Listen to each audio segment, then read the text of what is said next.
right. Shabbat shalom. Shabbat shalom. Shabbat shalom. We are back. Continuing on with our look at the triennial Torah portion. This week, we are going to be looking at Deuteronomy Chapter 2.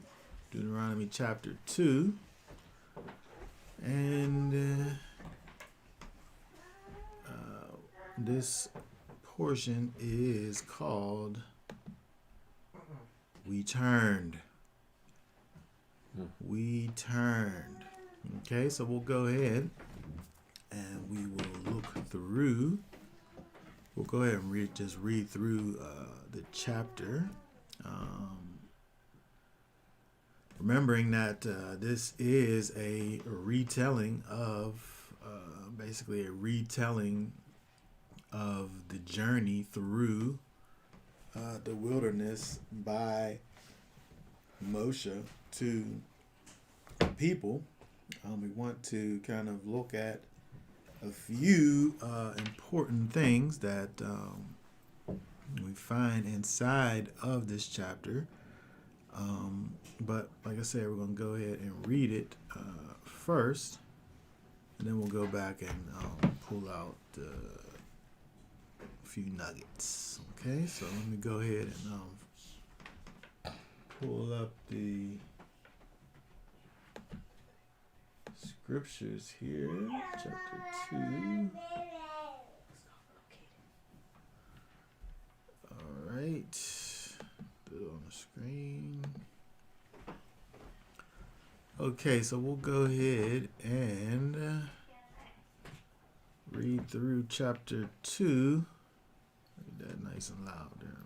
Says, then we turned and set out into the wilderness, the way of the Sea of Reeds, as Yahweh spoke to me, and we went round Mount Seir many days. And Yahweh spoke to me, saying, you have gone around this mountain long enough. Turn northward, and command the people, saying, you are about to pass over into the border of your brothers, the descendants of Esau, who live in Seir, and they are not afraid of, and they are afraid of you. So be on your guard. Do not strive with them, for I do not give you any of their land. No, not so much as one footstep, because I have given Mount Seir to Esau as a possession. What food you buy from them with silver you shall eat, and also what water you buy from them with silver you shall drink. For Yahweh your Elohim has blessed you in all the work of your hand. He has known your wandering through this great wilderness. These 40 years, Yahweh your Elohim has been with you. You have not lacked any matter. And when we passed beyond our brothers, the descendants of Esau, who dwell in Seir, away from the way of the desert plain, away from Elath and Etzion Geber, we turned and passed over by the way of the wilderness of Moab. And Yahweh said to me, do not distress Moab, nor stir yourself up against them in battle. For I do not give you any of their land as a possession, because I have given Ar to the descendants of Lot as a possession. The Emites have dwelt there formerly, a people as a great and numerous and tall as the Anakim. They were also reckoned as Rephites, like the Anakim, but the Moabites called them Emites. And the Horites formerly dwelt in Seir, but the descendants of Esau disposed them and destroyed them from before them, and dwelt in their place. And Israel did to the land of their possession, which Yahweh gave them. Now rise up and pass over the Wadi Zered. So we passed over the Wadi Zered. And the time we took to come from Kadesh Barnea until we passed over the Wadi Zered was 38 years, until all the generation of the men of battle was consumed from the midst of the camp, as Yahweh had sworn to them.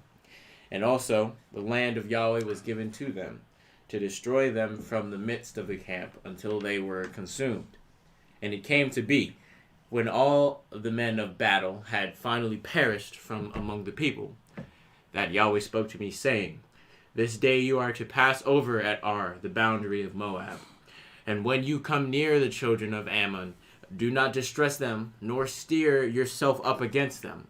For I do not give you any of the land of the children of Ammon as a possession, because I have given it to the descendants of Lot as a possession.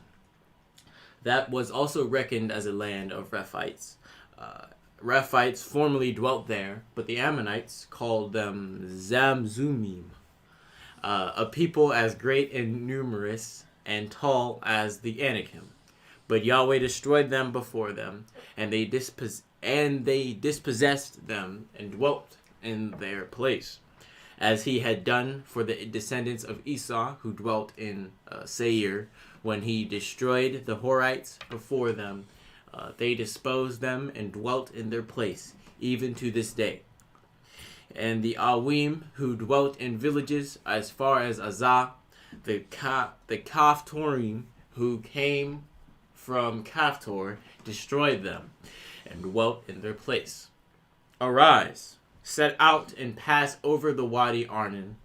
See, I have given into your land Sihon into your hand Sihon the Amorite, sovereign of Heshbon, and his land. Begin to possess it and stir up yourself against him in battle. This day I begin to put the dread of fear of you upon the peoples under all the heavens, who, when they hear the report of you, shall tremble and shake because of you. Then I sent messengers from the wilderness of Kedemoth to Sihon, sovereign of Heshbon, with words of peace, saying, Let me pass over through your land on the highway. I shall go on the highway, and turn neither to the right nor to the left. What food you sell me for silver, I shall eat, and what water you give me for silver, I shall drink. Only let me pass over on foot, as the descendants of Esau who dwelt in Seir, and the Moabites who dwelt in Ar did for me, until I pass over the Jordan to the land Yahweh our Elohim is giving us.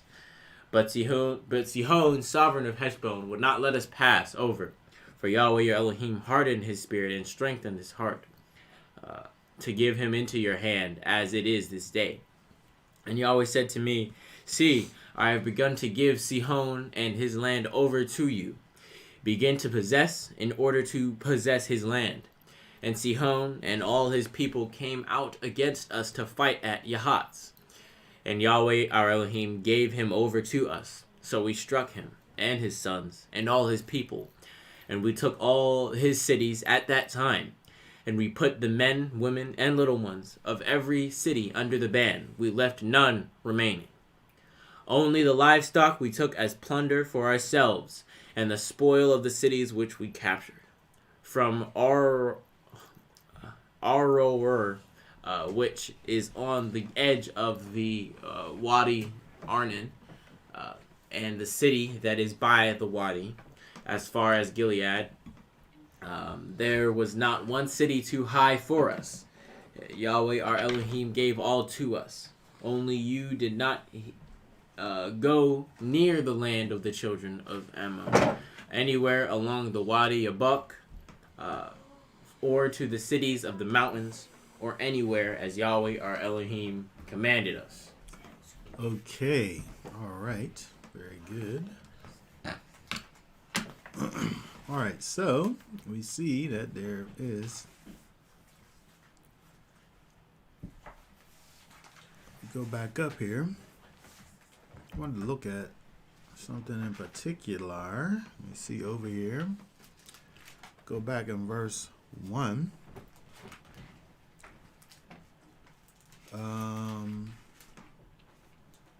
where it says over here in verse 1, then we turn and set out. They set out to or for the wilderness.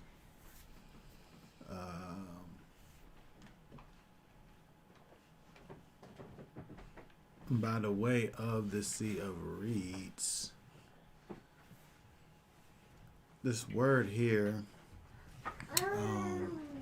set out is, to journey or to, I think it's literally to pull up. But it's interesting that when we see that the Most High literally is sending out the people of Israel out into the wilderness, right, to start this journey, right? They're going out into this wilderness to experience all that is within it, right? This is what the Most High is doing in terms of leading the people, right? And we see the different terrains, the different conditions and situations the Most High is having for these people to go to it, right? It says that they circled around this Mount Seir, right, which is where the children of Esau are the Edomites, right? And so they're going off into this place, this area that is the Edomites basically are one of the arch nemesis of Israel, right? And meanwhile, Israel is just circling around this area. And so it just caused me to really think about the fact that when we look at Israel, and this chapter is a good example, we see that the Most High, Almighty Yah, is leading these people into the wilderness to be tempted. Okay? Similarly to when we look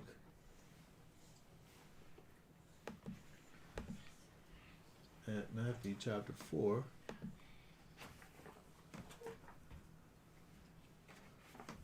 Read for us just verse 1 right there.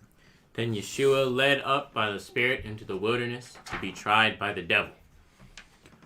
To be tried by the devil. To be tempted. Yeshua was led up by the Spirit, by the power of the Almighty, that was the leading and guiding force of HaMashiach, led him into the wilderness to be tried. Let's see here. If we look at this word, so I'm talking about here. This version says tried. The King James says tempted. To test, that is endeavor, scrutinize. Scrutinize, that's a good word. Entice, discipline, examine, prove, tempt or to try. And so we see over here something interesting that when we look at the path that Yeshua takes, at the beginning of his ministry,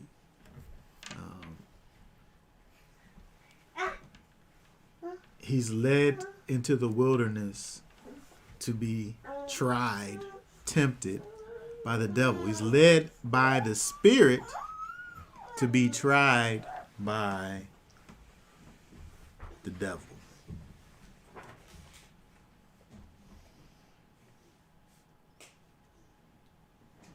Let's look at a few verses over here. Because when we think about this idea of tempting or trying,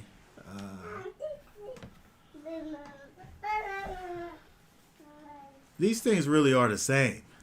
You know, they're synonymous with one another. Tempting, trying, testing, all these words, they're synonymous with one another. Go ahead. If people say that, don't they say that the Most High don't tempt you or something like that?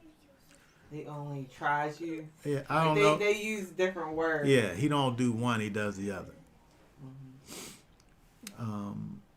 But see, we see one translation says tried, and the other translation says tempted.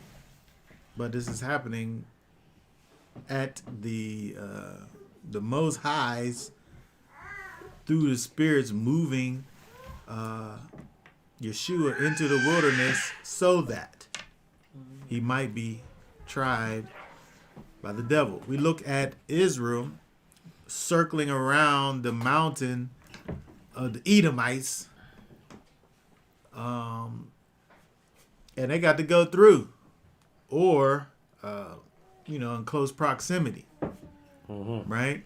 And they're being led by the Spirit. That same word, when you look at this word, it's the word that they use in the Septuagint, which is the Greek. If we go back to 1 Kings 10, read what's verse 1 say right there? And the sovereignness of Sheba heard of the report of Shlomo concerning the name of Yahweh, and came to try him with hard questions. Came to try him with hard questions, or tempt, or test, right? Or to examine, or to scrutinize. What's this here? Psalms, let's look at verse chapter 17, verse 3. You have examined in my heart. You have visited me in the night. You have tried me. You find I have not schemed. My mouth would not transgress. Yeah. Very good. So there's this examining that must go on, right? When you get to know, when you want to, think about if you go on a job interview or something, right? The boss who's interviewing, the HR person, before he or her, gets you into the job, you got to be scrutinized first, right?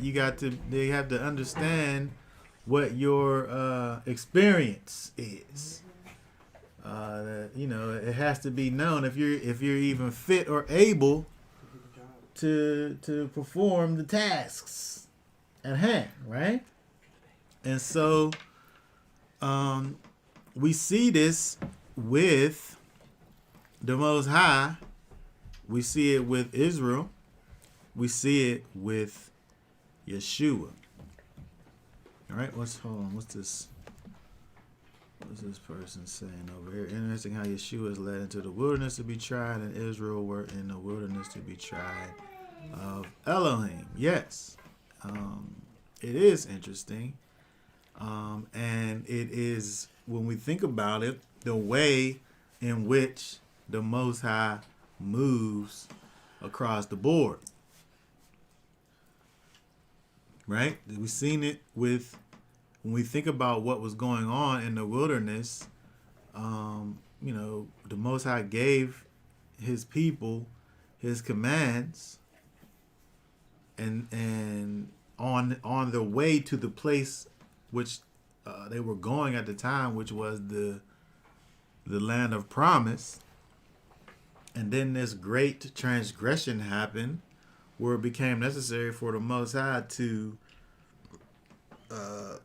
cut the fat, per se, of the people, to cause the people to be worthy, ready to go into the land. Mm-hmm. And so there was things that had to be removed. The people as a whole had to be scrutinized. But again, at the same time, we see that the Most High moved the people into these dangerous situations. And this was all part of the proving process. This was all part of the trying process. Let's go over to, I want to look at James.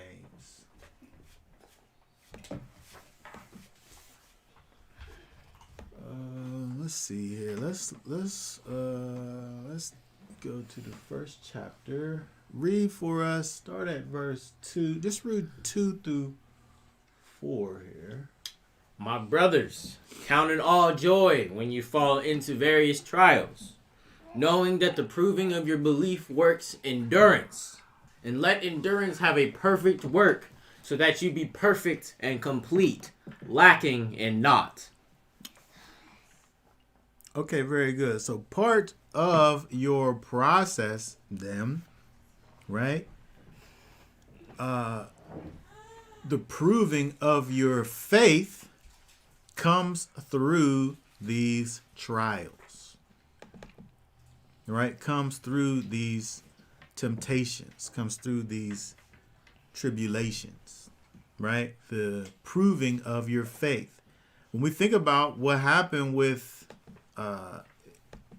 Israel, ancient Israel, going and spying out the land, that was a trial and a tribulation that was testing the faith of the people.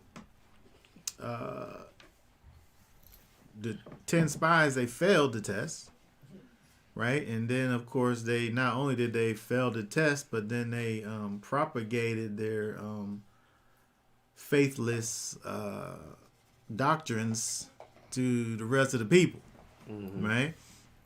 And so, but we see that in order to get to that place, they had to go through these tests, these trials, right? Go down to verse, drop down, read verse 12. Start reading at verse 12 there. Blessed is the man who does endure a trial, for when he has been proved, he shall receive the crown of life, which the Master has promised to those who love him. When we think about this from a new covenant perspective in terms of our relationship with the Almighty, as our relationship that we gain through our Master Yeshua,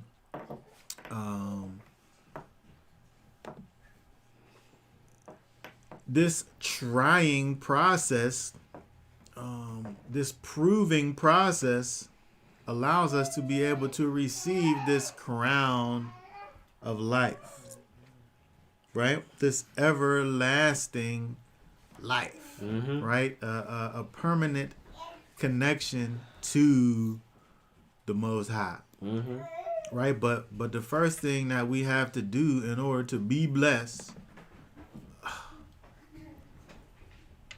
on one second here, pushing too many buttons.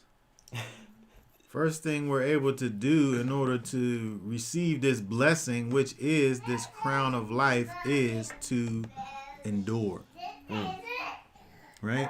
Yep. And the idea of endurance the idea of endurance is connected to our faith, because faith is enduring, right? It's sustaining, right? It's remaining steadfast. And so it's necessary to receive this blessing to remain steadfast in trials, right? Enduring temptation. If we look at this, it's interesting. Let's see, verse 12 here. This word here, verse 12. Blessed is the man who endures. So let me move this out the way here. 1 second. Temptation is this word 3986.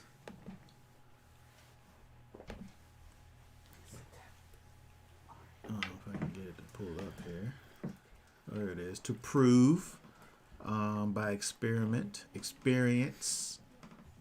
discipline, provocation, adversity, temptation, try. Right? So that's one word, temptation. And then here's this other word. So enduring, the man that endures this temptation over here, when he is tried, it's actually another word, which means properly acceptable, approved, or tried. It's a different word. It really has the same meaning, right? The meanings are really similar with each other. One being to put to proof, and the other one being to be acceptable or approved. Right? It's kind of hard to differentiate the one from the other. This temptation, right? This proving. But if we look over here, if we think about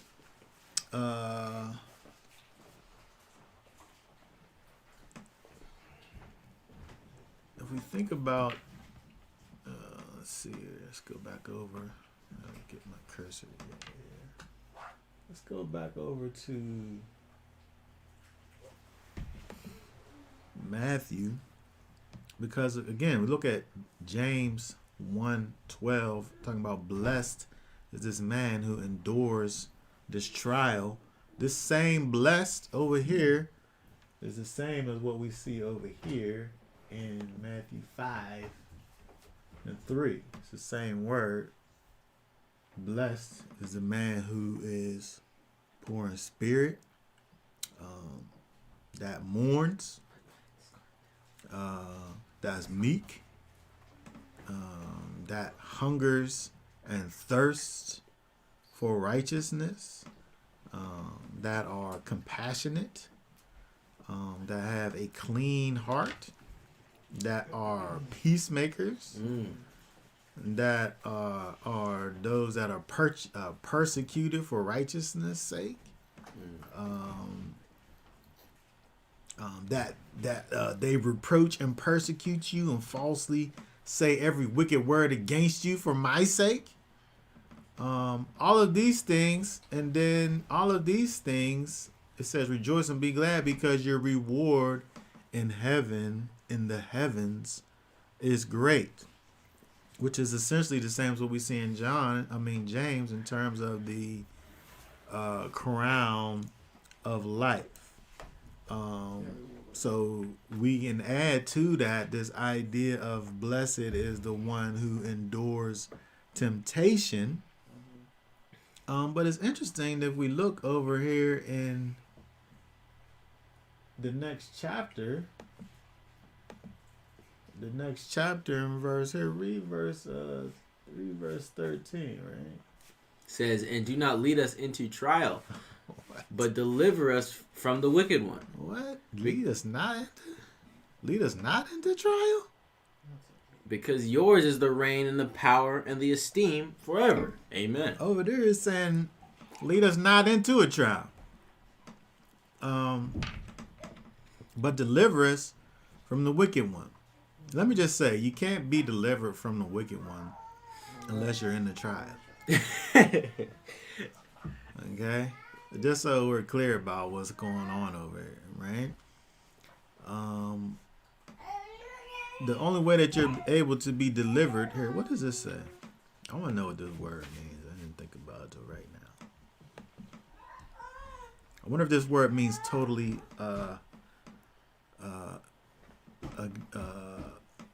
be apart from. Obsolete verb akin to rush, draw, rescue, deliver.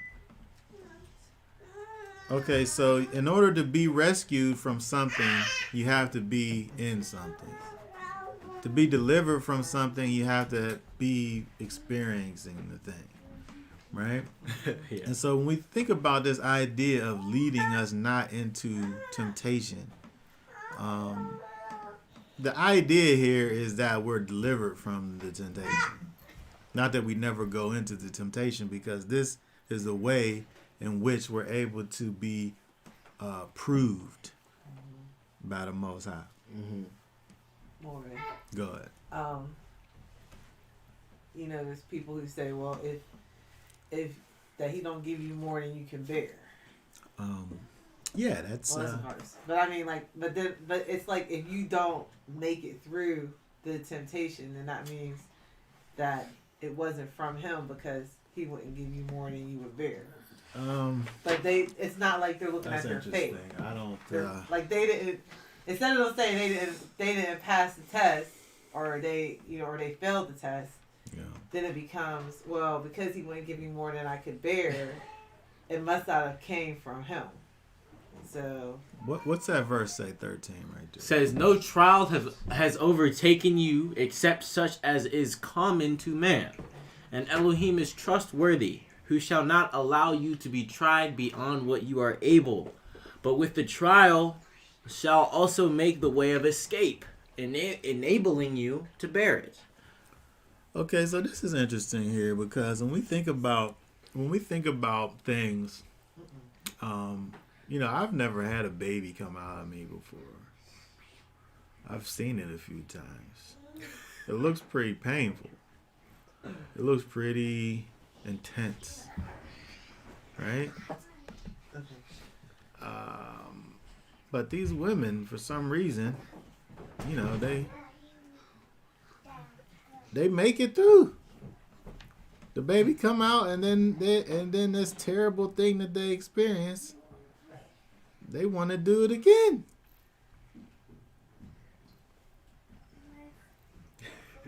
So when we go through these things, while we're in it, it may seem like it's this terrible thing. But on the back end, I guess, you realize, maybe it was terrible. Maybe it was the worst thing that you've ever experienced. But you still made it, right? Yep.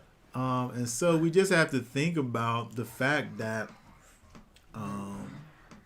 and even how this is worded, no trial has overtaken you except such is common to man. Like, things are bound to happen to you as a result of you being a human. Yep. Things are bound to happen to you. But guess what? It says that Elohim is trustworthy. And we have to have it in our minds that whatever it is that we're going through, he is going to be able to get us through. Mm-hmm. Not as to say that, I think the way that people sometimes may think about this, I think is incorrect. I think the way to think about it is the fact that he will put us into a trial. Yep.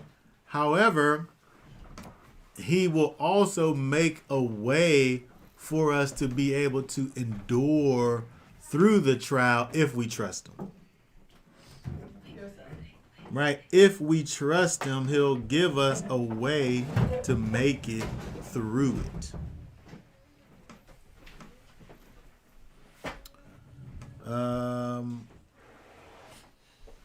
Let's look at Romans real fast here.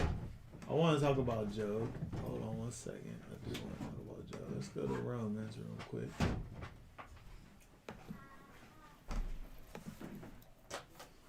Romans chapter 5. Ooh. Read verse. Start reading at verse 1. It says, "Therefore, having been declared right by belief, we have peace with Elohim through our Master Yeshua Messiah, through whom also we have access by belief into this favor in which we stand, and we exult in the expectation of the esteem of Elohim. And not only this, but we exult in pressures, knowing that pressure works endurance, and endurance approvedness, and approvedness expectation. And expectation does not disappoint, because the love of Elohim has been poured out in your hearts by the set apart Spirit which was given to us." Hold on.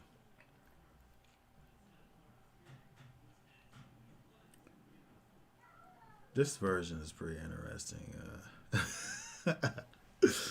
But when we think about the idea of approvedness or experience, hold on, what is this word here?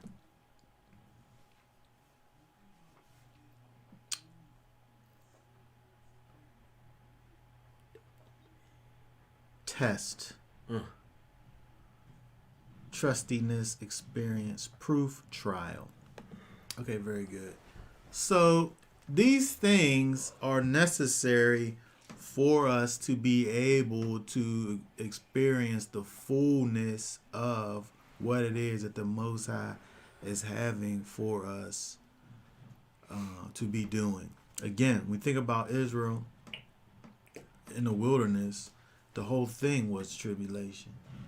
We think about Yeshua going into the wilderness. The whole thing was about tribulation. Thinking about Yeshua, it's interesting when you think about, the way in which he was tempted, right? Where the adversary is saying to Yeshua, if you are who you say you are. The test is about staying true to your own profession. If you are saying that you are a follower of Messiah, and then you're going to be in situations where your profession is going to be tested. Right? And so Yeshua, literally being the son of Elohim, we think about him in his, when he's physically weakened, when he's in this physically weakened state because of the fact that he was fasting for these 40 days in the wilderness. He could have potentially gotten to the place of not operating according to his own calling. Right? And then so Hasatan, the adversary, is saying, prove yourself. Right? But not only that, but your, not only proving yourself, but proving your calling. Right? And so, and this was the perfect time. He's sitting there asking Yeshua, does he want bread? When he should be really physically hungry, right? And we look back to what we were reading in the beginning in terms of Deuteronomy Chapter 2, the people in the wilderness having to go through this land that is owned by their enemies. Yep. And the Moses said, you don't fight with them. Right? But they're the enemies. But he's leading them that way. And so there's restraint that has to be used, right? There's things that you are going to have to exhibit, in the midst of these things that the Most High is leading the people into. And again, this is the Most High moving the people into these situations, right? And so, when we think about, looking at all of this, right? Take Job.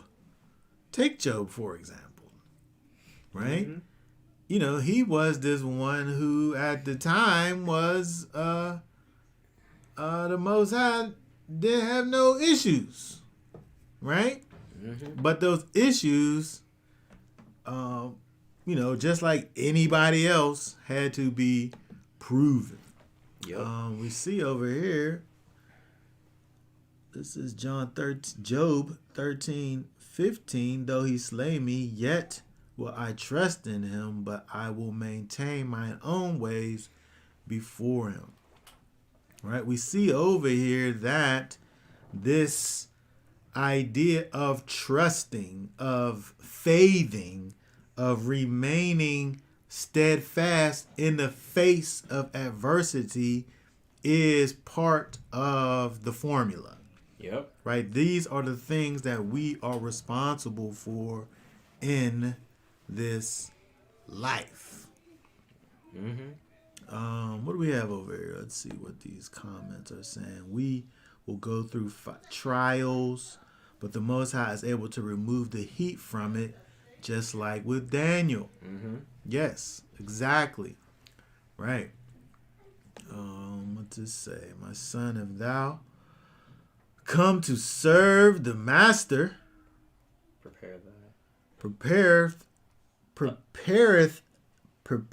there's supposed to be a space. Prepare thy soul for temptation. Set thy heart aright and constantly endure and make no haste in time of trouble. Yes, very good. These are all good verses. We have to understand that if we say that we are going to go and be part of the Most High, right? We have to get ready for tribulation, right?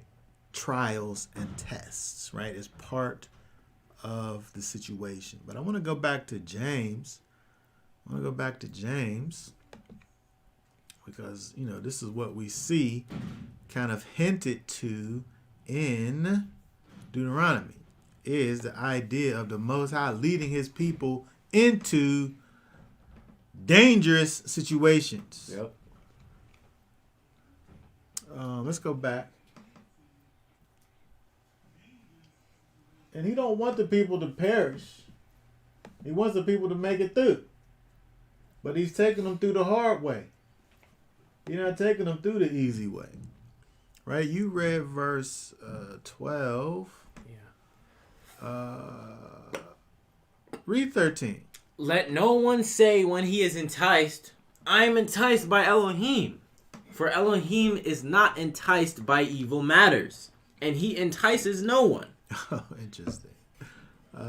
Okay, keep on reading. Just read it all the way to 15. It says, but each one is enticed when he is drawn away by his own desires, entrapped. Then, when desire has conceived, it gives birth to sin. And sin, when it has been accomplished, brings forth death. Okay, very good. So, this is interesting. Verse 13. Let no man say that when he is enticed, he's enticed by Elohim. For Elohim is not enticed by evil matters, and he entices no one. But he'll take you to a place where you'll be enticed.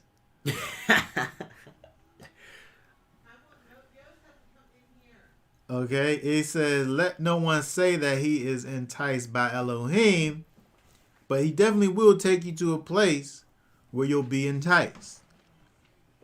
I mean, go all the way back to the garden.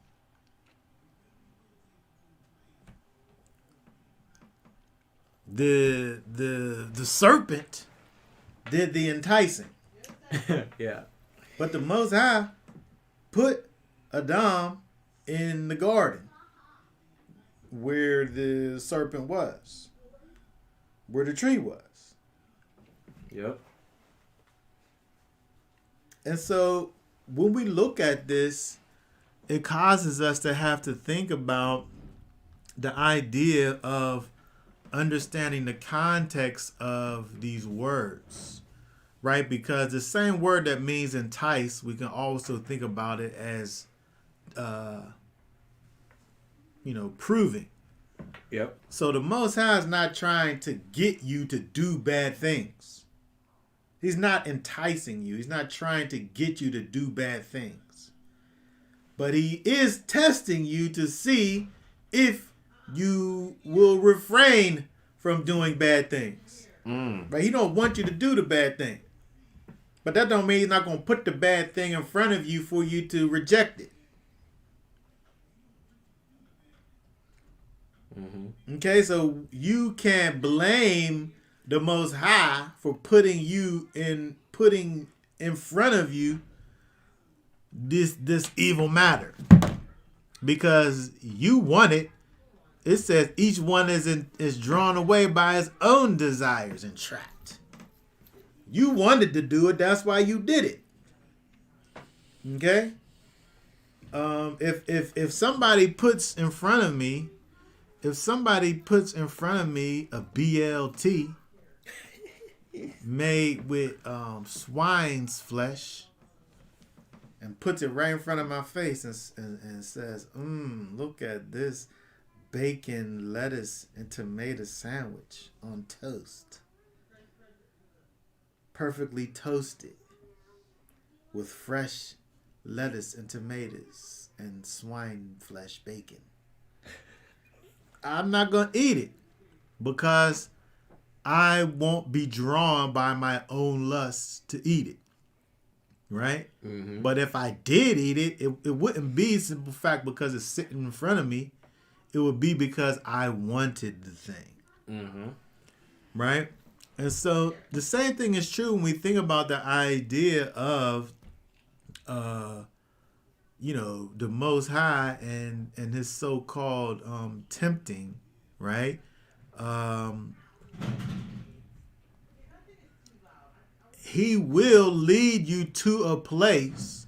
He will lead you to a place where the evil is. Okay? Let's look at let's go over to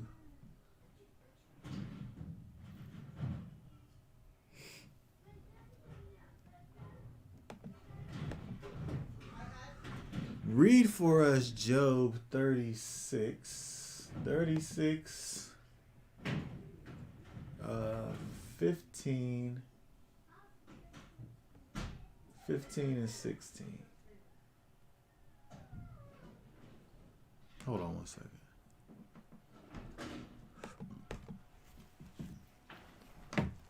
Okay. You said 15 and 16? Yes.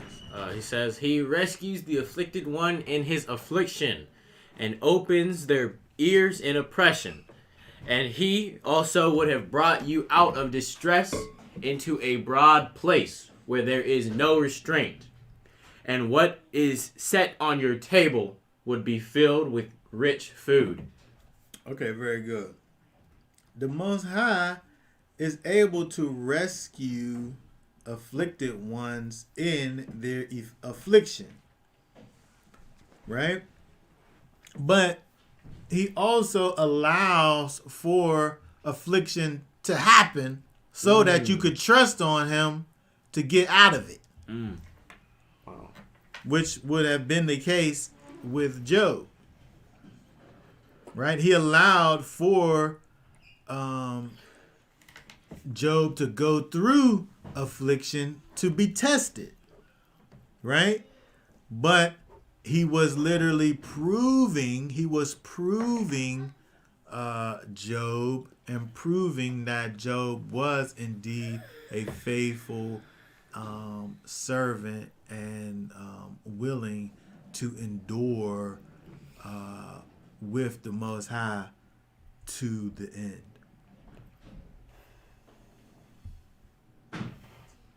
Okay, and so we have to understand that the Most High does, in fact, I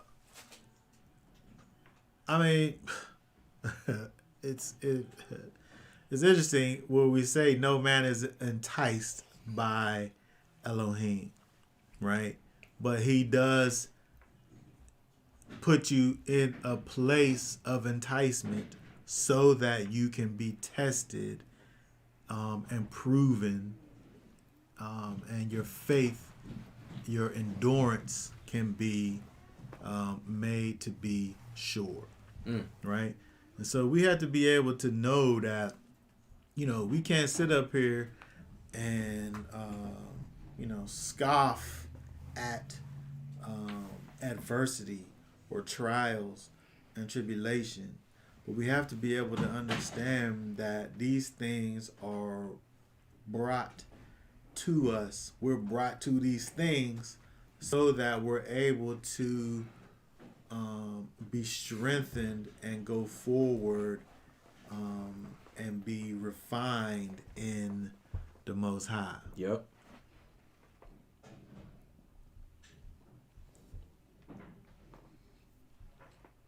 All right, let's keep on going over here.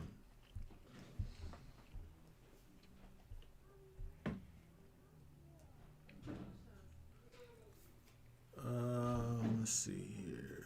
Let's go over to. Oh, let's look at this.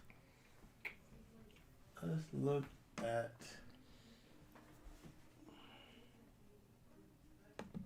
Genesis. What's this say? 22.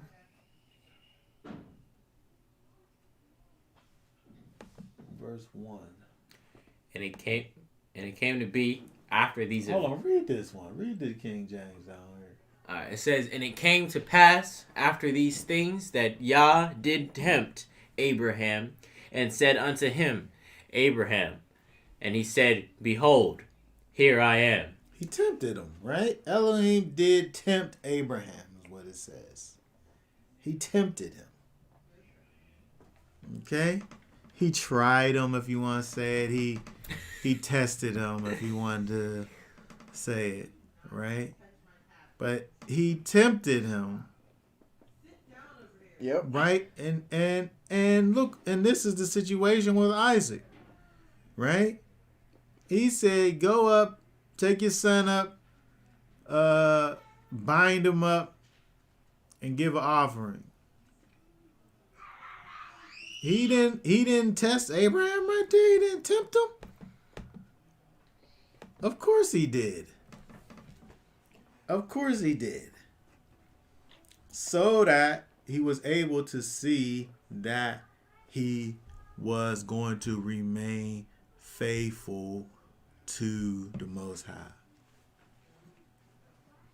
Okay, and so we have to understand that this life that we live is about trials and tribulation. Nobody had a life that was free of tests and trials and tribulations that we could look up and see in the scriptures. We already seen Abraham and Yeshua and Job and Israel, right? If you go and think about any person that's in the whole Bible, it's hard for you to try to think about something that you it's hard for you to say that they wasn't tested or tried or tempted in their life to some degree. When you look at them. And so, for us, it is a part of our situation, right? It's a part of, how we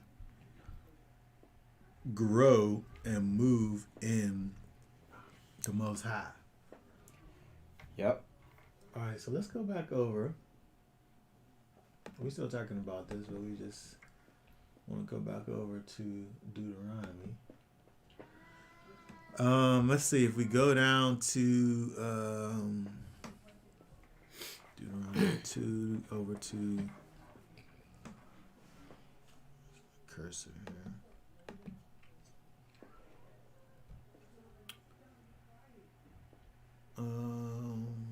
Okay, so we look at again chapter 2, verse 4. What's this say here? Most High gave Abraham a direct command right there as well. If he had not done it, he would have been being disobedient. Yes. I mean, anytime you think about a time when the Most High is saying, do this or do that, it's a test. Yeah. Right? It's a trial. Right? It's a temptation. Whichever word you want to use. Right? And so, we have to be in a life of continual obedience to the Most High. Right? And this is the proof. This is the proof of our relationship, that we are walking in obedience. Mm-hmm. Okay? But we see over here, again, we see that the Most High is sending the people to go over here by these people, the sons of Esau, who, by the way, if you look over here in verse 4, it says, I keep on doing this. Hold on a second. We see over here in verse 4 that these people, it says they were afraid of you, so be on your guard. It's interesting.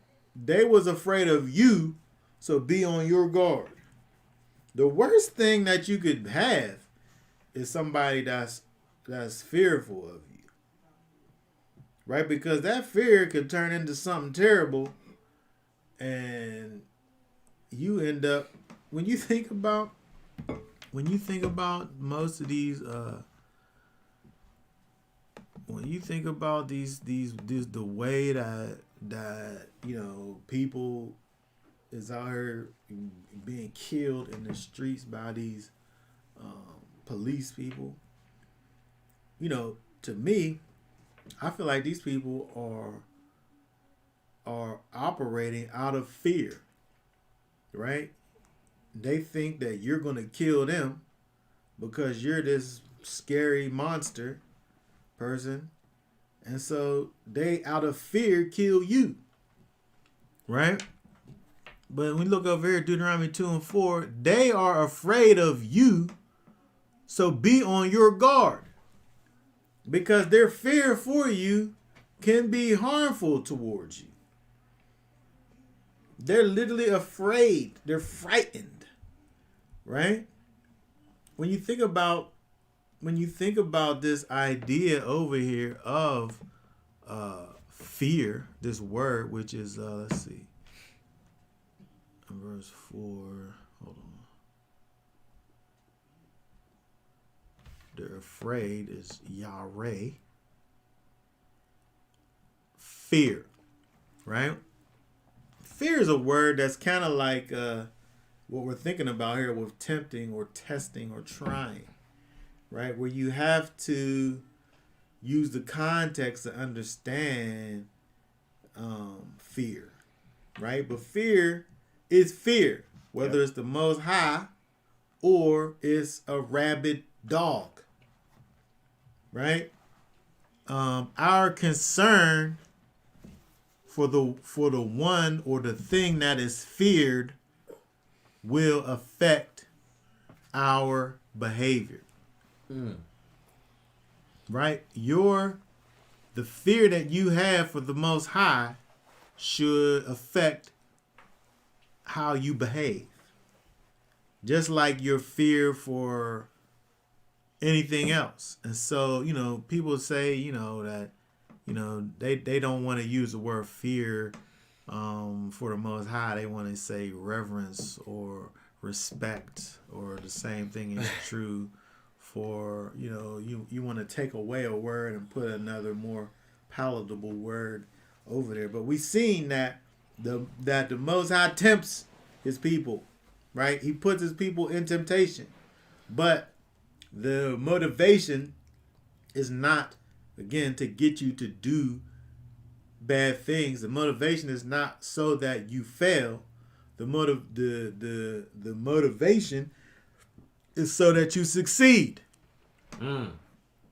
Right? So when we think about this fear over here that these people had, it's literal fear that these people had, which would actually cause them to act in unpredictable ways. But even still, the Most High is saying, go that way. And, if you get thirsty, buy from them. Or if you're hungry, buy from them with money or whatever. Interact with these people who fear you, who have a potential to start a war with you. Interact with those people. Go that way. But people's fear for you will sometimes cause them to mistreat you. Yep. But the Most High still is saying, go that way. Go and deal with those people. That's the way. That's the way to go. That way. You can't get to. It's interesting. I meant to get a picture. But when you think about Israel and the way that is laid out, they wasn't able to get to, from where they wasn't able to get to the land. They had, the places that are named in this chapter here, the Edomites, the Moabites, the Ammonites. First of all, they're going to a place of enemies with the Canaanites and the Jebusites and the Hittites and all of the people, right? Yeah. There's that. They got to go into a place that there's going to be conflict when they get there.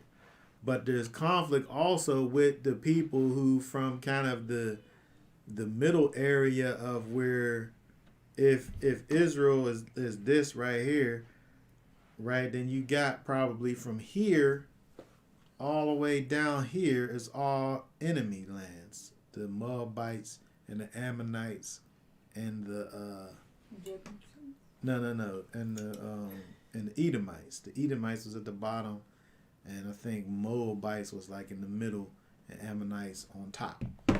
And so you got to go through these people where they are in order to get to conflict. So you got to get through conflict to get through the land where there's more conflict, where more conflict is. But saying all that just to say that it don't matter that that's there, because the Most High is he has ordained for us to be over in that place. Yep. And so even though it's hard to get there, even though that there's obstacles in the way in order to get there, he still wants for us to go over there, and he's going to be there with his people every step of the way. I remember this show called Fear Factor, where they would test contestants with fear to see if they could overcome it or fall to it. Yes, Fear Factor was a very interesting show. But when you think about essentially what that was, like,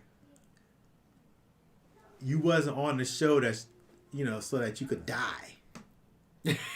Right? It was entertainment. Right? If you was to really think about it logically, right? They couldn't put you on TV to kill you. Right? But they They were going to put you in an uncomfortable situation to see if you was able to take it or not. And so when you think about the way that the Most High works, he's not doing it just for the simple fact of saying, let's see if he could take it or not. But he's putting you through these situations to strengthen you, right? To cause you to be strong, right? He's putting in these situations where it's necessary for you to trust in him. And this is a perfect example when we look at Israel over here, looking, going towards the land and having to deal with Edom, right? Have to deal with the sons of Esau. Let's look over at Numbers real quick. Let's go back to Numbers. Where some of this, because if you remember, again, this is all a recap. Israel, these things happened already, and Moses is bringing these things up, right? So if we look over at 2018 through 19, what's that say there? It says 18 through 20. It says, but Edom said to him, you do not pass over through me, lest I come out against you with the sword. And the children of Israel said to him, we shall go by the highway, and if I or my livestock drink any of your water, then I shall pay for it. Let me only pass over on foot without a word. But he said, you do not pass over. And Edom came out against them with many men and with a strong hand. Right. So we see that Edom, the sons of Esau, they were fearful, but they was ready to fight because they were fearful. And also because they were fearful, they wasn't ready to trust Israel to just walk through and not mess with them. Yeah. 21 and verse 4. What's that say?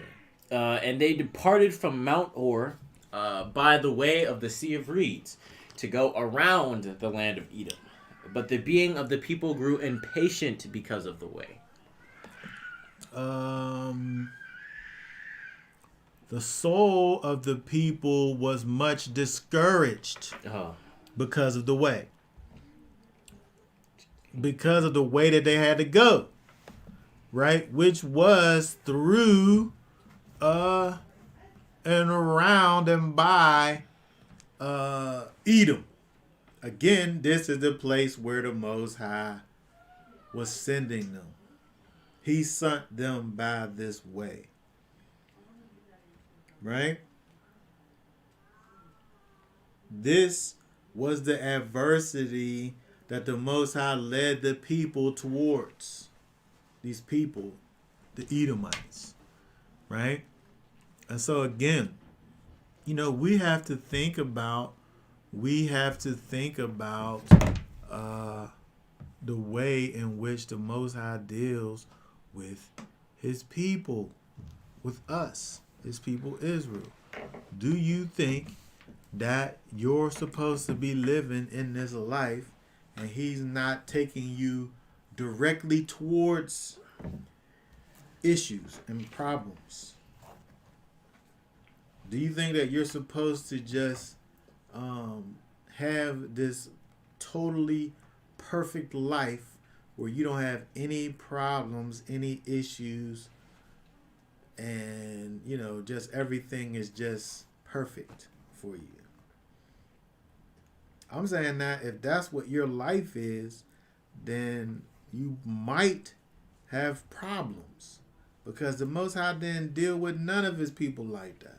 Mm-hmm. He sent Israel right into danger, right into harm's way. He said he was going to be with his people. He said he was going to, he said he was going to put the fear in the people, right? He said he's going to give Israel the ability to overcome their enemies, but at the same time, he didn't make them go. Well, I was gonna say he didn't make them go the long way, but they was in the wilderness for 40 years. But in all that 40 years, they really could have went up to a different place where it wasn't hostile to get in there. Right? And so, when we think about this, it kind of helps us to be able to understand, Esau, when we think about Esau is the epitome of, carnality and separation from the Most High. Let's look over at the idea. I'm saying the idea of Esau, right? Read for us verses 2 through 4. I have loved you, said Yahweh, but you asked, in what way have you loved us? Was not Esau Jacob's brother? Declares Yahweh. And I love Jacob, but I have hated Esau, and have laid waste his mountains and his inheritance for the jackals of the wilderness. If Edom says, we have been beaten down, let us return and build the ruins. Yahweh of hosts said thus, let them build, but I tear down, and they shall be called border of wrongness, and the people against whom Yahweh is enraged forever. Okay, when you think about the idea of the Edomites, we're talking about, as far as a spiritual significance, we're talking about the idea of the enemies of Elohim. Right? What Esau represented was carnality, right? He loved the earth and carnality. He loved to run around and hunt, and he wanted this earthy food that his brother made. He wanted this earthy food, and he wanted to eat it and be it, right? So much so that he gave his birthright for it, right? Yeah. It's the epitome of carnality, right? And Israel, we are those that strive with Elohim, right? We are the ones that are supposed to be the epitome of spirituality, right? And so his people, these ones who are the epitome of spirituality, he causes for us to go and have to conduct ourselves with those that are carnal, with carnality, but he wants for us to remain and be who we are in the face of adversity, right? And so when we look at, again, this verse really shows us, that these people, they represent something that's an enemy to the Most High. But even still, the Most High is not causing for us as a people to avoid the way of Esau, but to go that way, right? And not only Esau, but also Moab and Ammonites, right? If you look down, let's see.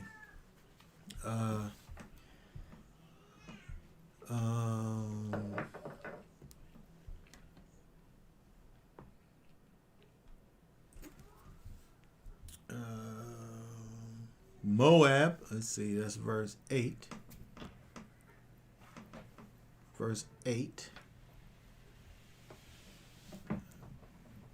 Right? They go through Esau, through the mountain, down by Moabites. The Moabites. Same thing, don't fight with them. Don't stir yourself up against them in battle. Talks about also the Ammonites further down. But all that just to say that, again, the Most High is leading his people off into these uncomfortable places so that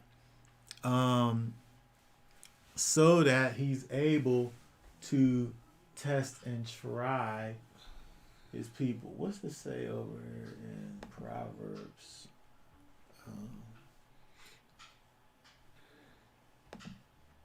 What's verse 18 say? A man of wrath stirs up strife, but he who is patient appeases strife. So when we think about, again, he says for the people to go into this place where these people are, right? But don't stir up strife when you go into these hostile situations.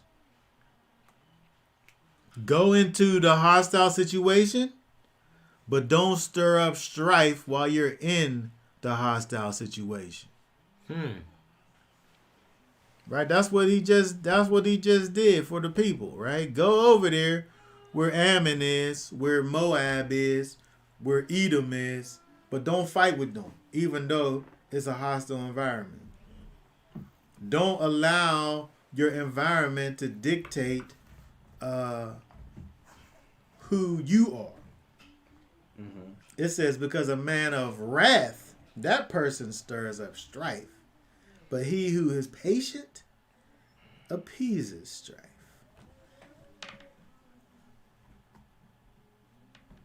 It's interesting that we see the Most High is sending his people, Israel, into these situations and expecting for his people to not be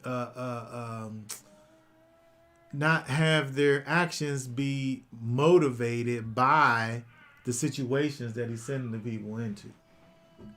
28, 25. What's that say? He who is greedy stirs up strife, but he who trusts in Yahweh prospers. Yes. All right, very good.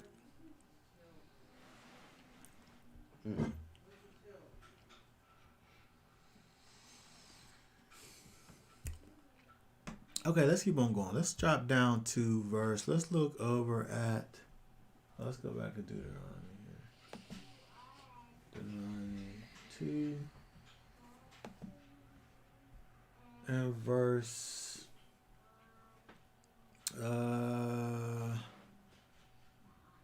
Read again for us verse number 7.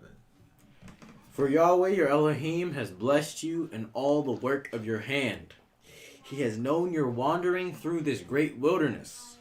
These 40 years Yahweh your Elohim has been with you. You have not lacked any matter. Okay, you have not lacked in any matter. Right? There was no lacking. This actually says no lacking word or no lacking thing, right? This is the bar lacking low, right? Lacking is chasar,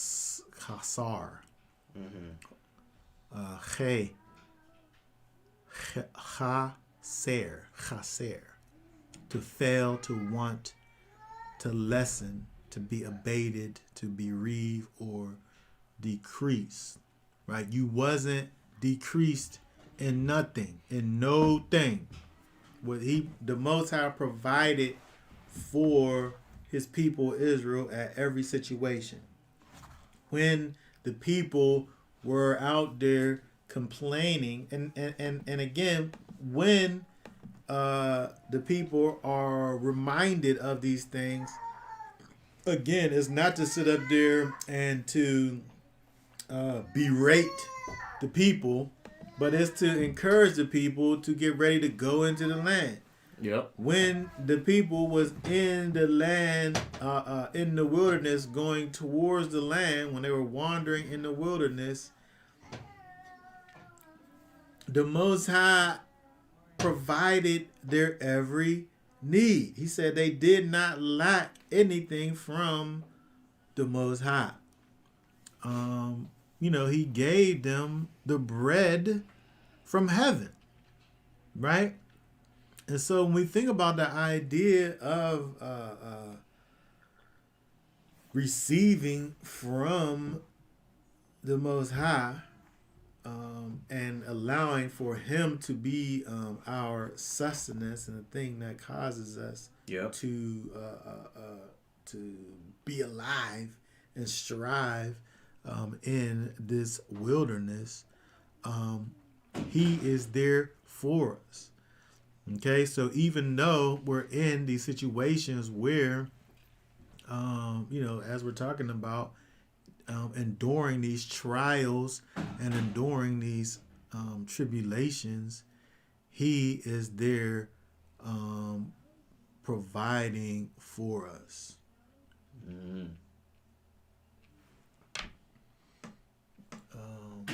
Let's just say here. Read, let's see, 2.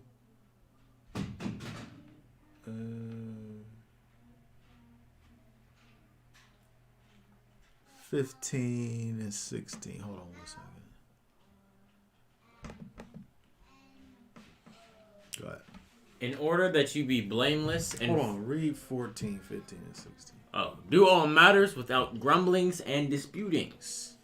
In order that you be blameless and faultless, children of Elohim without blemish in the midst of a crooked and the way that you become blameless and faultless is by doing all matters without grumblings and disputings. That's what that says.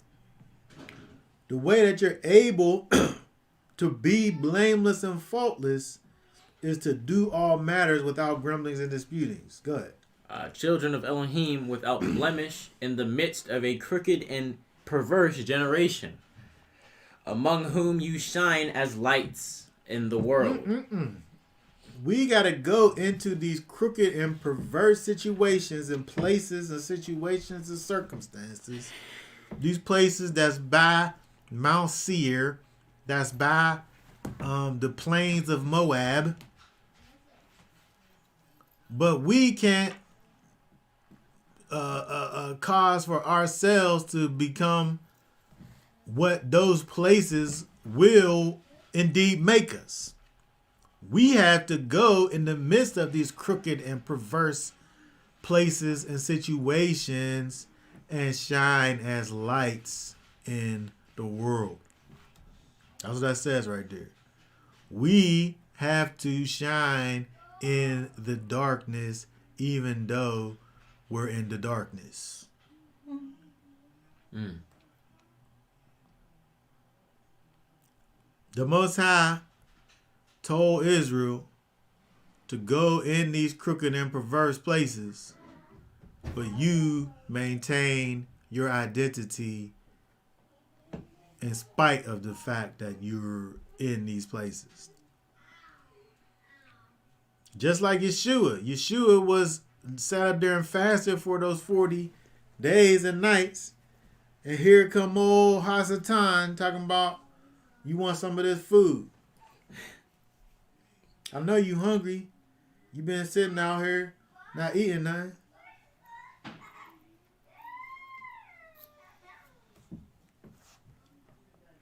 But we have to be able to face our situations and circumstances and go in the midst of the crooked and perverse generations and shine as lights in the world. Verse 16.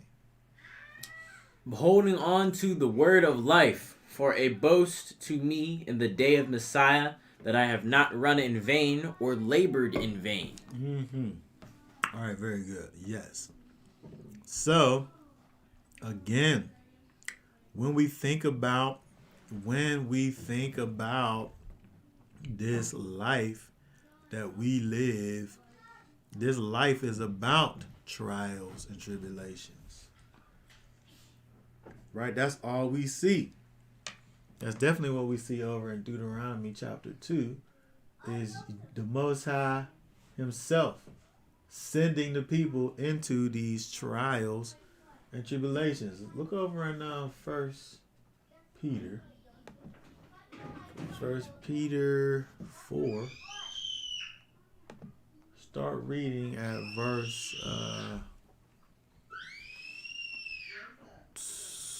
12.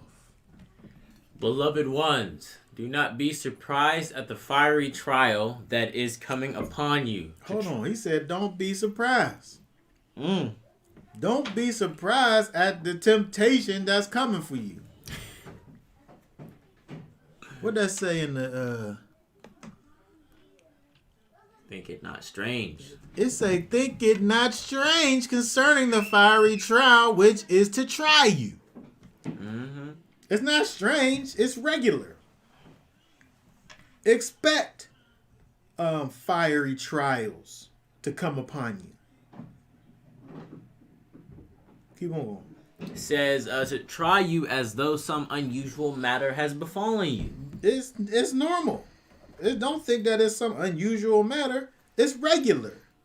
Good. But as you share Messiah's sufferings, rejoice. Hold on. He said rejoice. So when these things happen, when the Most High send you down this road, and it's a terrible road, and there's nothing but enemies all around you, you're not supposed to be sitting up there crying about, oh, it's so terrible. Why is this happening? I did all the things I'm supposed to be doing. Why is all of this bad stuff keep happening? He said, rejoice in your sufferings. Yep. In your trials and tribulations. Don't think these things strange. Why is this happening to me? Why? Because it's regular. It's supposed to. Right? Yeah. Through the trials comes refinement. Yeah. Now, if we can only look at our trials and understand as that indeed what they are. Snapple top. Facts. Yes. Okay, keep on reading. It says, in order that you might rejoice exultingly at the revelation of his esteem. If you are reproached for the name of Messiah, you are blessed, because the spirit of esteem and of Elohim rests upon you. On their part, he is blasphemed, but on your part, he is praised. For do not let any of you suffer as a murderer or thief or doer of evil or as a meddler. But if one suffers being messianist, let him not be ashamed, but let him esteem Elohim in this matter. Yeah, so we ain't talking about people sitting up here doing bad stuff and then wondering why bad stuff is happening to them. Not them. He said, don't let any of you suffer as a murderer or a thief or a doer of evil or as a meddler. Right? That ain't got nothing to do with the Most High. Okay? But when we live a life that's set apart unto the Most High, and these different things is happening to us because of our faith in the Master, you rejoice. You rejoice in the midst of your suffering because you are suffering for righteousness' sake, and you will indeed be blessed. Yep. We can't be out here talking about why me, right? Right? We just can't be out here on that, because why you? The answer is because you serve the true and living Elohim. Mm-hmm. Right? That's the answer. And he ain't never he ain't never walked his people around without sending us through the fire. Right? This is just this is what we are. Right? We looked at this over here earlier, but we need to read some more of this over here. Let's see if I can pull this up here. Somebody gave us Ecclesiasticus, but we didn't read the whole thing. Let's look at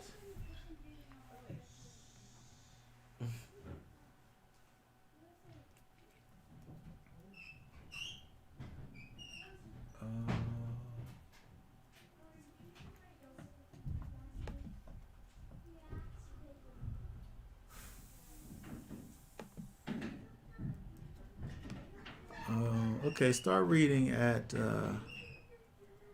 verse 1. My son, if thou come to serve Elohim, prepare thy soul for temptation. I mean, this is something that people don't get.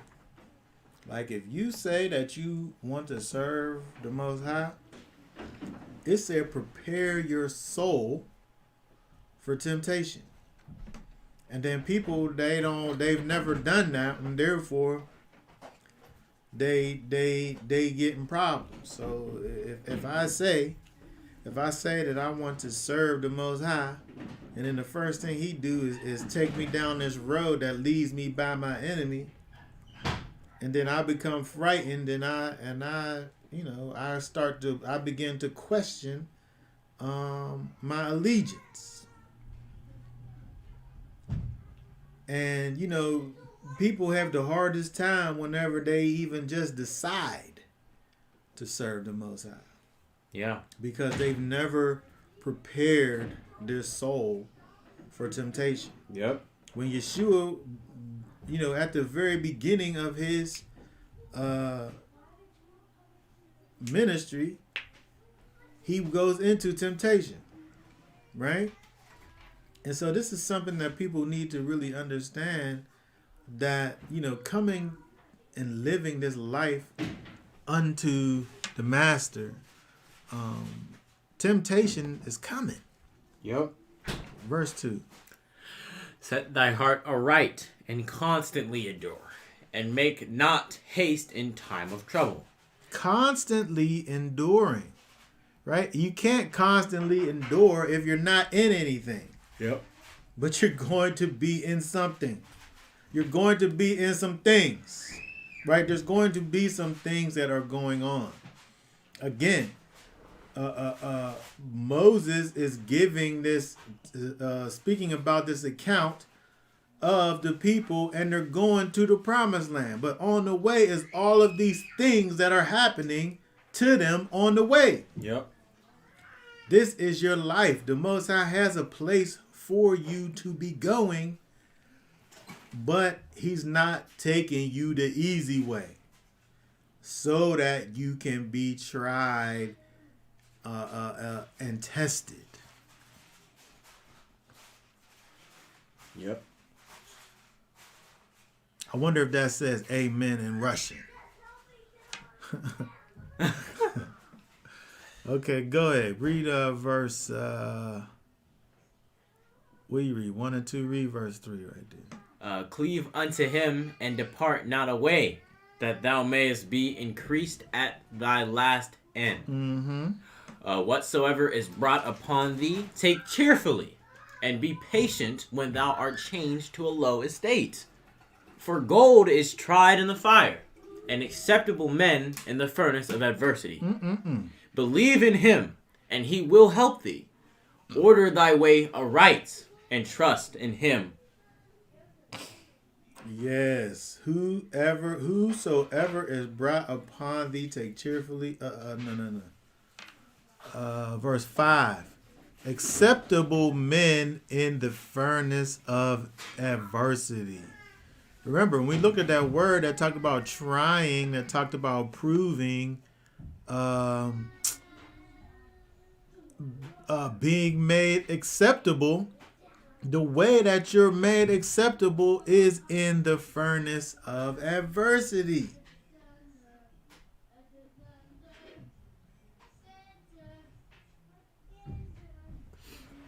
This is some wisdom right here, right? Okay, very good. All right, so let's see here. Let's hear while we're here. Let's look at read verse 1 right there. Verse 1. There shall no evil happen unto him that feareth the Lord. But in temptation, even again, he will deliver him.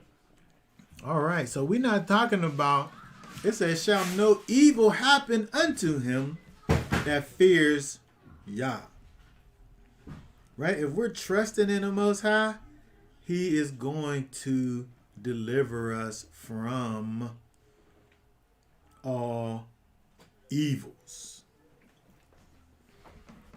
Right? He's going to be right there with us. All right, we'll come back over here, but I want to go over to here first. Let's go right. Let's see, Psalm 17. Read, let's see here, 1 through 3. A prayer of David. Hear the right, O Elohim. Attend unto my cry. Give ear unto my prayer, that goeth not out of feigned lips. Let my sentence come forth from thy presence. Let thine eyes behold the things that are equal. Thou hast proved mine heart. Thou hast visited me in the night. Thou hast tried me and shalt find nothing. I am purposed that my mouth shall not transgress. Yes, it said, you proved me. You visited me in the night. You tried me. And you didn't find nothing. You found no thing.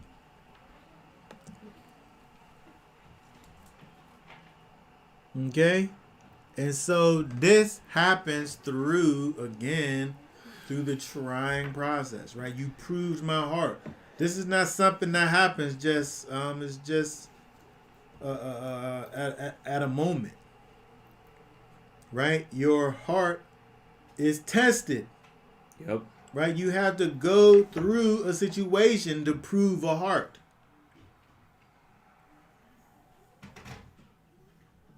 Right? You have to take a test to know if you've able to master the material. Yep.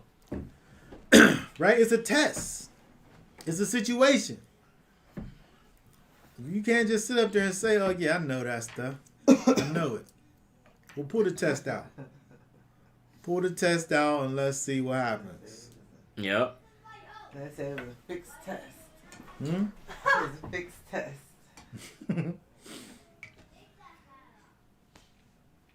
There ain't no way around these things. There's no way around the testing and the proving. Right? You can't get around it. This is the way that you're proven. This is the way that you're strengthened. Right? You're able to be strengthened so that you're able to go further.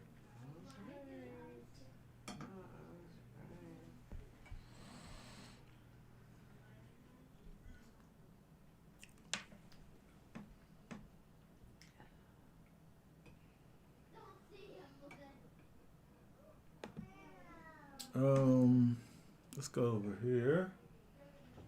Chapter 4. Start reading at verse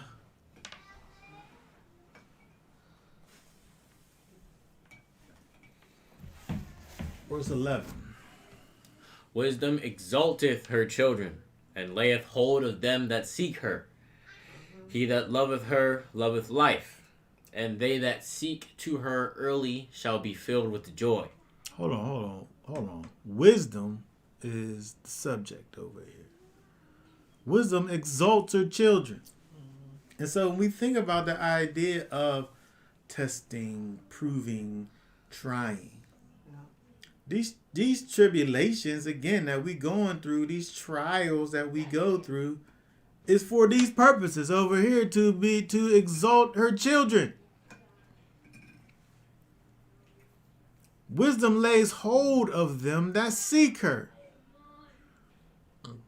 Okay? When we seek after, when we hunger and thirst after righteousness, we receive those things. But the Most High ain't just handing the stuff out willy-nilly, though.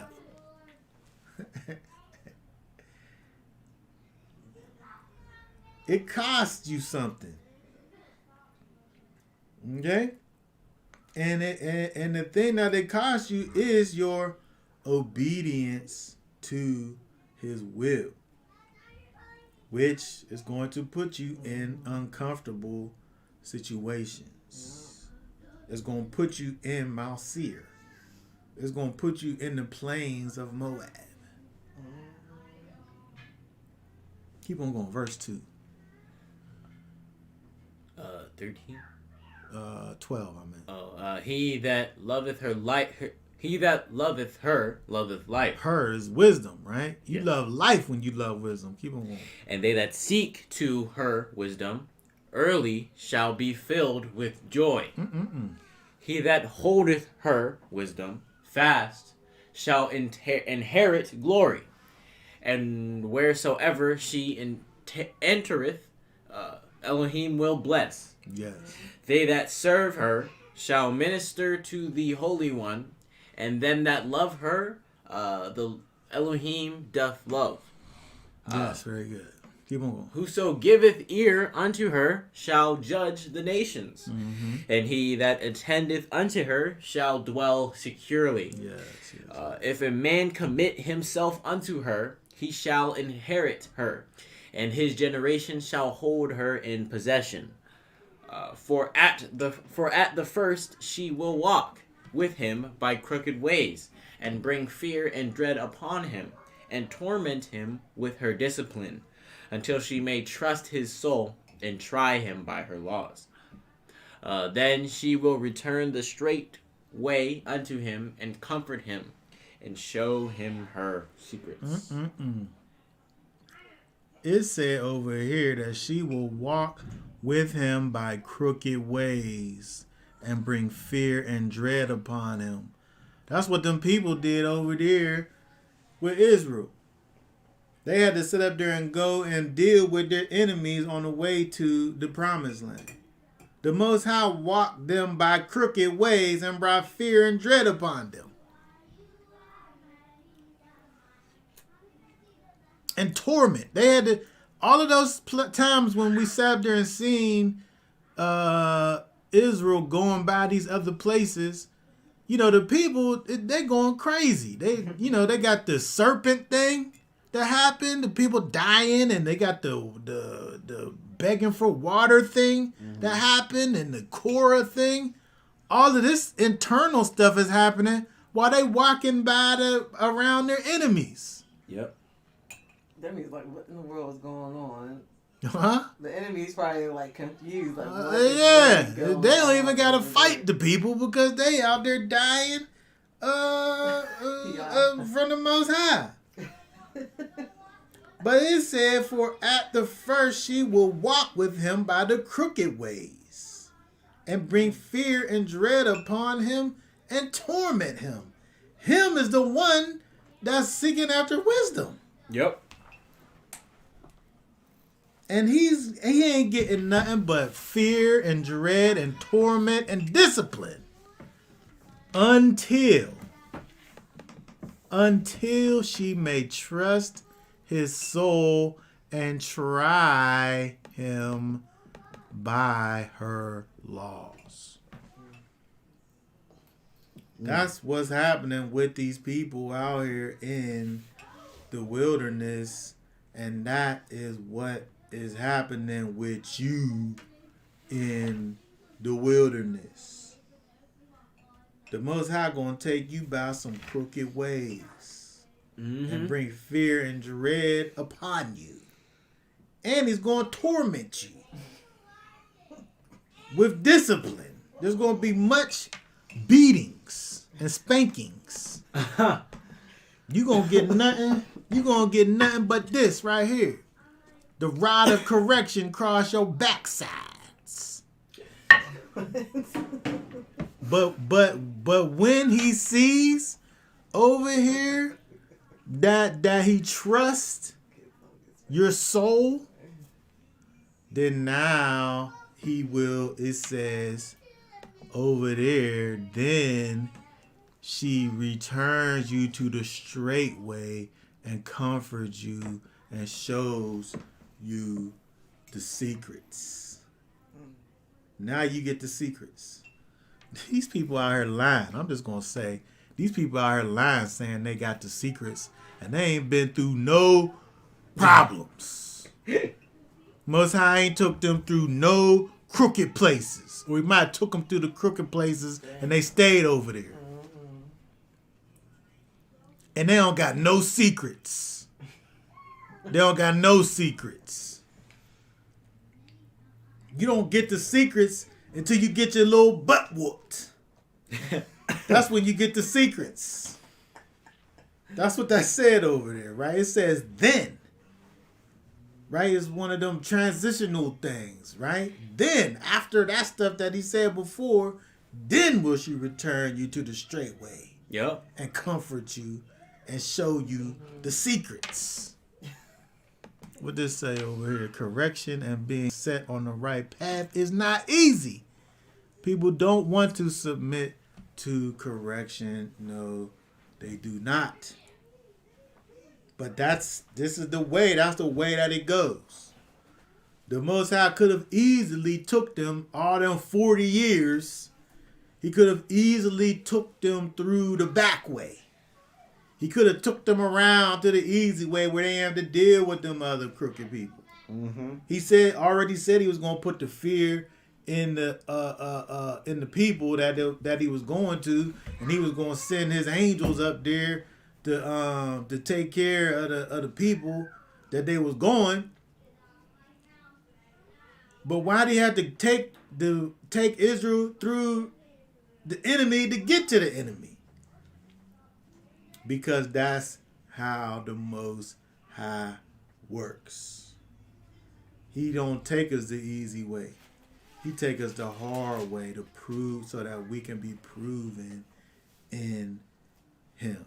Faith, by very definition, is being steadfast in the face of adversities. Anybody can be steadfast when you ain't going through nothing. Anybody can be steadfast whenever you don't have no trials and tribulations. Right? Anybody could shine. Anybody could shine at practice. Right? But it matters. It matters when you get in the game. Right? When you get in the game and actually face the ones who's trying to beat you. Then what you gonna do? If y'all didn't love us, he wouldn't correct us. Yes. But the problem is that people don't have a real understanding of who the Most High is, and they don't know what that correction is. They think that it's like some persecution or something that's killing them. I guess whenever you getting beat for real, you do feel like you getting killed. From that perspective, I guess. I guess it do feel like you being killed. Right? But we have to know that the Most High ain't trying to kill us, even though it may hurt like we getting killed. Right? Yeah. He's proving us. He's testing us. He's refining us. He's removing all of those bad things from us. Right? Oh my goodness. Yes, everybody shine in the sunshine. But we're asked to shine in the darkness. That's right. Mm-hmm. Yes, it's not It's not all about puppies and kittens, right? It's some terrible things that we facing out here, right? Terribleness. Yes, yes, killed. Yes, that physical body is getting killed so that your spiritual body can thrive and shine. Yep. And so, again, if we think back, Abraham, he went through trials and tribulations, right? He had to sit up here and go through his old wife not being able to have no children, right? Getting his only begotten son, to going through all that to even get the son, to end up in Most High saying, all right, give me him then. You think that ain't trials and tribulation? Isaac being, at the age where he's able to understand what's going on. He had to go, we talk about Abraham, Isaac had to go through it too. He had to sit up here and be bound up to this thing and wonder, is his dad about to cut his head off? We got Jacob and Esau. He's sitting up here running from his brother who mad because he got tricked out of something that he really wanted. Joseph and dealing with his brothers and being sold into slavery by people, Joseph, and living in prison and all of these things. But these is all trials and tribulations. He got lied on. I know he got lied on by the lady. She sat up there and tried to get on him. And meanwhile, she trying to act like he trying to get on her. All of these people that we're able to look back and see, they all went through trials and tribulations. Yep. Israel in the wilderness. Yeshua in the wilderness. We got some wilderness that we got to go through.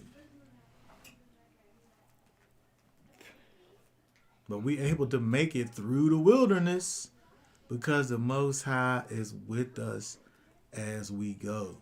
And we'll be out here in the wilderness lacking nothing. Mm-hmm. That's what he said, right? Most people don't want no smoke with the Most High. They would rather hear smooth things and have a carefree life. Yeah. Well, you supposed to be out here prospering and all of this stuff. I mean, I guess maybe you are supposed to be out here prospering, but not without trial and tribulation. Not outside of it. If you out here prospering and you didn't never have no trials and tribulations before you got there, then you probably got your blessings from Hasatan. I'm just gonna say that. I'm just gonna say it. Oppression, poverty, violence is supposed to make people turn back to the Most High. Most people are comfortable dwelling in darkness. Yeah. The Most High put us in this situation, not so that we could stay in the situation, but so that we're able to turn back to Him to understand how bad it is to be separated from Him in the first place.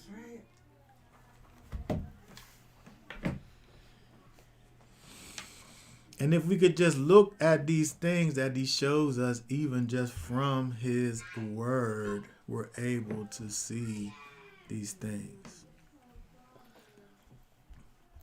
All right, so again, saying all this to say that, just like in in the chapter that we looked at Deuteronomy, just as the Most High sent His people, ancient Israel, the hard way to get to the promised land, so will he also do with us, his people, that's also, moving forward towards the land of promise. We just have to know that, the Mount Seir is right over there, and we got to go through it. Yep. We might have to sit up here and deal with our enemies. We might have to bow for them so that we could eat or so that we could drink. But we got to go through them. We can't provoke them to anger, right? Because the Most High, he gave them people their things that they got. He said he gave it to them. He gave them things too, right? And what they got ain't for us. But he got something for us, and that's what we have to concentrate our sights on, is the things that he has for us. He gave them people something already, right? And they can have that. but we need to worry about what it is that he has prepared for us and go after that.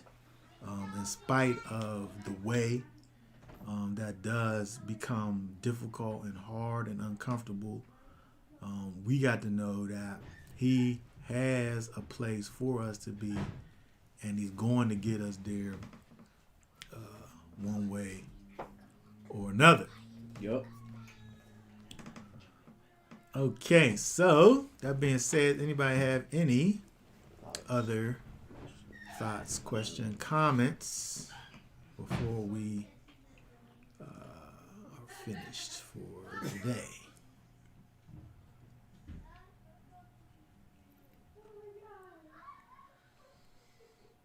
Okay, that being said, want to remember to subscribe to the channel, like the video, hit the thumbs up button, make sure that notification bell has been pushed. I'd like to thank everybody for their additions and comments in the chat. We want to